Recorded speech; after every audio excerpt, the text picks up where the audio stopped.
When Jason was, first conceived for the original film, he wasn't meant to be an icon. He wasn't the star of the film. He was sort of an afterthought, a chair jumper they needed for the last reel of the film. So the look of Jason was sort of put together, piecemeal. Tom Savini brought some of the visual aspect of the table. Victor Miller kind of wrote a little backstory for him, and everyone sort of kind of got together and kind of created this little crazy kid popping out of the swamp. And then when, part 2 came along, they realized, well, we have to promote Jason to, the main villain, so we have to flesh him out a bit. So that job fell to Ron Kurtz, the screenwriter of Part 2, who sort of conceived the idea that Jason had been living sort of as this feral kid in the woods, waiting for his mother to return. And then Tom Savini chose not to return for Friday the 13th Part 2, so they hired a makeup artist named Carl Fullerton, who took the basic concepts that Savini had created in the first film for Jason and just added to it. He added hair, a different kind of larger head, a bigger build. So Jason sort of slowly developed over the first 2 movies, and at the time, they just needed a mask, something to cover Jason's face. So they did some various makeup tests, and they chose what was kind of become known as the bag, which is just a burlap sack with a rope tied around it and one little eye hole. There was a movie that came out shortly after the end of production of Part 2 called The Elephant Man, and it featured a lead character who was deformed. He used to wear a burlap sack on his head. So when Friday the 13th Part 2 came out a few months later, suddenly there was this association between Jason and this character in this film, which was a very serious, dramatic piece.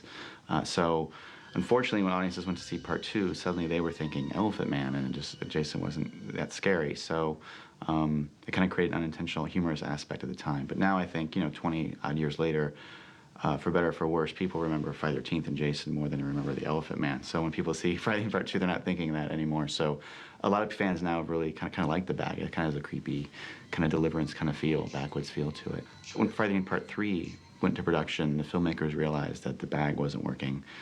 So they decided we have to come up with a new mask. So they created a kind of a series of tests. They kind of just did different basic masks and different looks for Jason. And then just by chance, one of the crew members on the film had a hockey mask in his bag, pulled it out and put it on. And Steve Miner, the director, was like, wow, that looks pretty scary. One day we decided to do makeup tests in 3D to see what Jason would look like, because prior to Part 3, Jason wore a bag on his head in 1 and 2, and we didn't want to use the bag, and we didn't know what his face should look like, and everybody was arguing. And because we were from Buffalo and so many of us were hockey players, we actually had a team. Frank Mancuso Jr. was on the team, and we had a hockey team. And I had my goalie mask with me that day, and I kiddingly said, put on the goalie mask and then we won't have to worry about any makeup. The infamous mask, as we all know it. This mask, unfortunately, is not the original mask. It is a replica of the original mask. Story has it that the original mask was left on a pole outside Marty Becker's office, and it sat on a pole for about 10 years until it eventually wilted away in the sun. The story that I know is that the mask was originally designed by Stan Winston. And we all know Stan Winston, number of Oscars he won and all the wonderful work that he's done. The hockey mask is actually more than one mask. The original one was leather and fit Shelley fine. But the one for Jason, that particular leather mask when it was on was just too small, so we had to make a larger Vacuform mask as a copy from it. It took multiple stages of building it up to get to that point. Many people may not know that the mask is actually made from clear plastic. And I did that because I didn't want the paint to chip off the front. And so I painted it from behind. And the outside, the little red pieces are red acetate that are glued on with super glue. At the end of the movie, of course, you get the axe in it. That particular head is a copy of Richard Brooker's real head with the Jason makeup applied to it.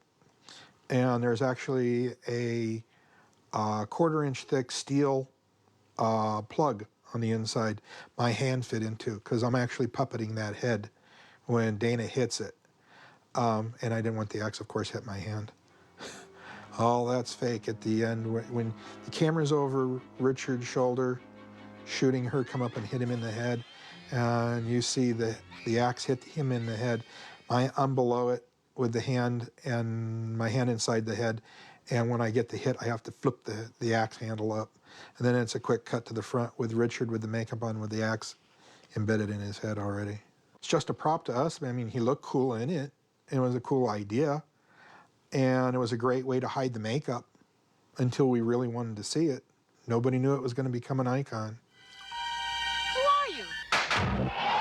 Well, after part 3 had come out, the producers started noticing that Halloween, a lot of kids were buying hockey masks and wearing them as costumes. And so they kind of realized, hey, the hockey mask is really resonating with the fans and the culture. So when Friday the 13th, the final chapter, went in production the next year, there was no question they were going to use the hockey mask. So they actually went back to the same molds they used for part 3, and they created the same exact mask. They did hire a new stuntman, Ted White, to play Jason. So there's a slightly different look to him. I mean, the mask is the same, but because his head shape is slightly different and his body type, he has a slightly different look, but it's pretty close, but the mask is exactly the same. I think every film, the filmmaker tried to look at what had come before in terms of Jason's look.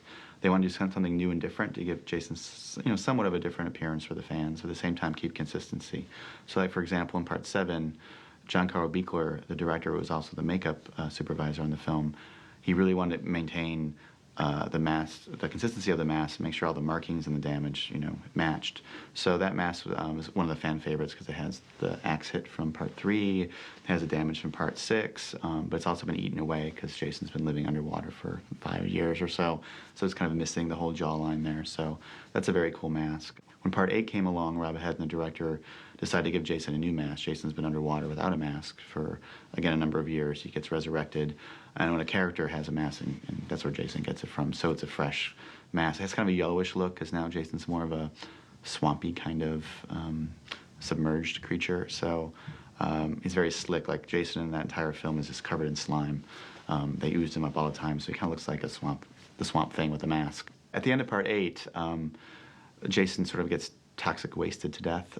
He gets melted, literally, and all that's left is kind of a mutated little mask. There was a sense of completion, so even if the series had not continued, the fact that Jason was truly killed for good and all that's left is kind of a little melted hockey mask sort of gave a little poetic feel to the series at that point, but of course it did go on. If it had picked a different mask, it really would have, I don't know that Friday the 13th would have continued. I mean, if they had chosen a Bozo mask, for example, which kind of would have been a little frightening, but it's kind of interesting to play that parallel universe game and go, what would have happened had that been the case? The hockey mask definitely has an element of strength to it. I think a lot of the slasher villains didn't have. I mean, Michael Myers had a very sort of pasty, pale, ghostly, almost frail face. Freddy was burned, and he talked a totally different kind of character, but Jason just had sort of this machine-like quality. He's almost like a slasher movie version of the Terminator. So I think what the hockey mask gave Jason was a sense of indestructibility to him. You really felt that you were looking at a creature that was not going to be stopped.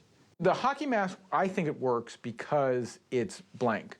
It lets the audience project their own fears onto there. What is there? What's under there? I don't think even after this movie, the part 3, that the hockey mask had become an iconic symbol. It wasn't until it had appeared in numerous movies that I think people really made the association of where now if you say hockey mask, people say Jason Voorhees. Now he becomes this incredibly recognizable character. I mean, it's like Freddy's Freddy. You can't miss it. You can't mistake it. Jason's Jason now because of the mask. Once you see somebody with a mask on, you know who it's supposed to be.